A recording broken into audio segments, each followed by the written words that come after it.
big, beautiful, blue star sapphire would scare anybody, darling. It's just that I've seen the ring before. Well, it's a very popular ring. I don't doubt that.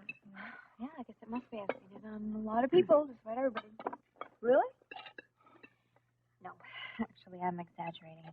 I saw it on a man in New York who just gave me the creeps.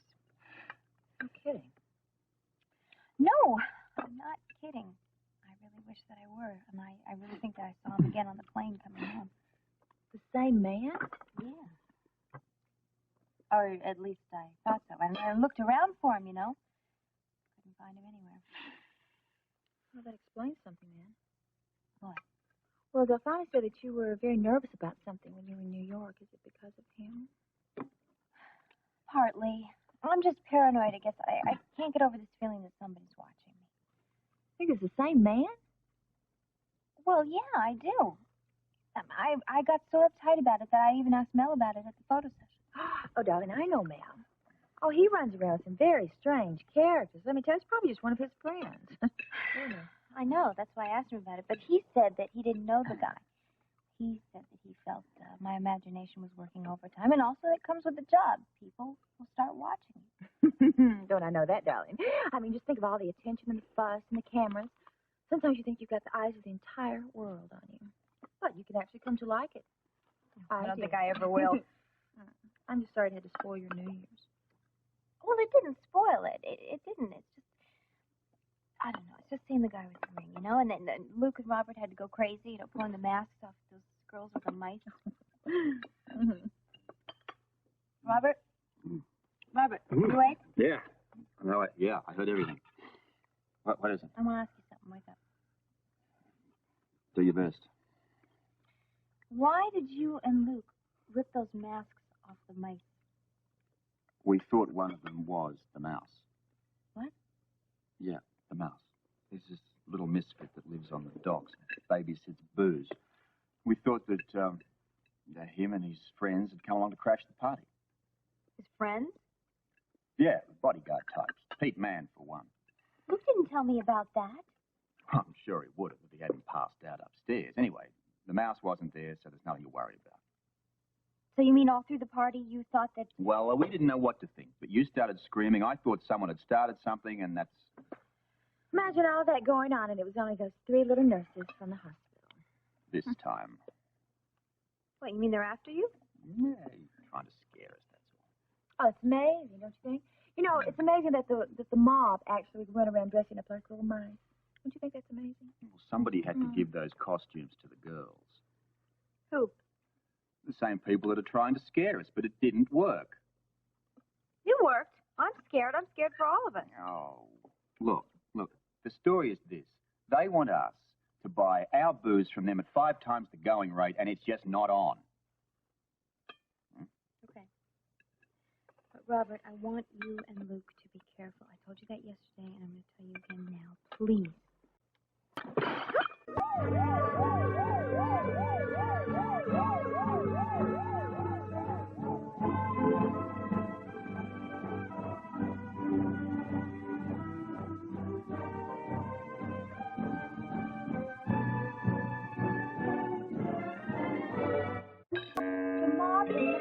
Don't tell me there's nothing to worry about. Robert, it's just one more strange thing that's happened since we got that stupid boat. Listen, will you cut this out? Your imagination is running riot with you. Oh, really? Did I imagine those roses appearing out of nowhere and the cool breezes on the yacht? Now, Luke felt those too. Now we have the mob involved? But not for long. I know better. Get this. She spends 2 days in New York and suddenly she's an expert. I'm an expert on my feelings, Robert, and that boat is trouble. Well, that could have been true, darling, when the Cassidines were aboard. Sometimes I think they're still aboard. There are ghosts everywhere. I mean, let's face it, that's why we're calling it the Haunted Star, isn't it? Will you be serious? Luke is always telling me to trust my intuition, and now I'm asking you to trust it, and I'm telling you that boat means trouble. You are so wrong. That boat means a whole lot of money, especially when we open the nightclub. And look, it's going to make the both of you a very happy home. I have to side with Robert on this one, Laura. I'm sorry, but, I mean, the only The small problem we have is the mouse and his cohorts, and we're a lot smarter than they are. And prettier, too.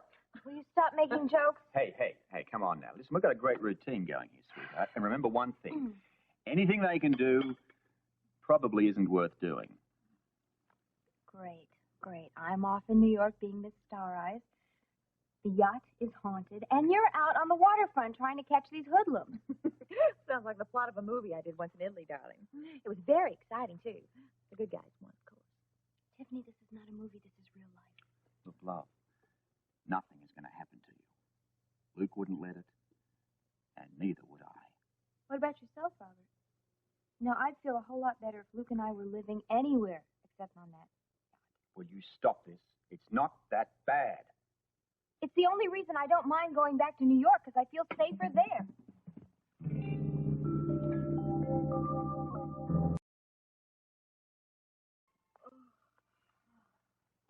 Should I go upstairs and try to wake Luke up? I mean, we should be getting back to the boat. Now, let him sleep. Besides, why do you even want to go back to the boat if you're so afraid of it? Look, nothing is going to happen on the boat or any other place. Will you stop worrying about it? Said that before, Robert. Well, I was right, wasn't I? But look at all the terrible things that did happen. You came through them all, didn't you? Still, Luke is going to have to promise me he's going to be more careful. Listen, Luke is careful. I mean, his continued association with me is living proof of that. Oh, and what about me, darling? I'm always around to lend a helping hand. Yes, you'll hardly let us forget, will you? Look, Laura, go back to New York, everything will be fine. And when you get back here, everything will still be fine, huh? Oh. Steady, everybody. It's just the dregs of 1981. Oh, good heavens. I must have dozed off. So did the Virgin Queen, as I recall. Yeah, well, you knew her well, didn't you, darling? Be sure. You know, this must be the first time in living history that Delphine has ever been in a room and never been noticed. Look, you stay here and take care of Delphina, and Luke and I are going to go back to the boat. That is, if I can wake him up. I still wonder what's going to be waiting there for us. For starters, a nice, warm bed. Robert's right, darling. Come on, cheer up. And besides, this is going to be your most wonderful year after you get over all these little rough spots you're going through. I hope so. Oh, well, Happy New Year. oh, Happy New Year to you too, darling. I hope I wasn't too much of a drag. You? Never. Well, I think I'll go upstairs and wake my lord and master. Good luck. Yeah. Mm-hmm. Oh, I don't want to clean this mess up now. I don't feel like helping you. Why don't you head off as well? I think it's a very good idea. Take that with you. It's gone back to sleep again. Robert, do you really think Laura's right? Do you think we're really in danger? The only thing in danger at the moment is you, if you don't take that and yourself and get out of here.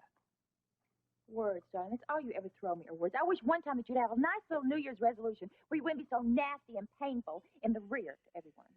One of these days, I just might be. Come on, darling.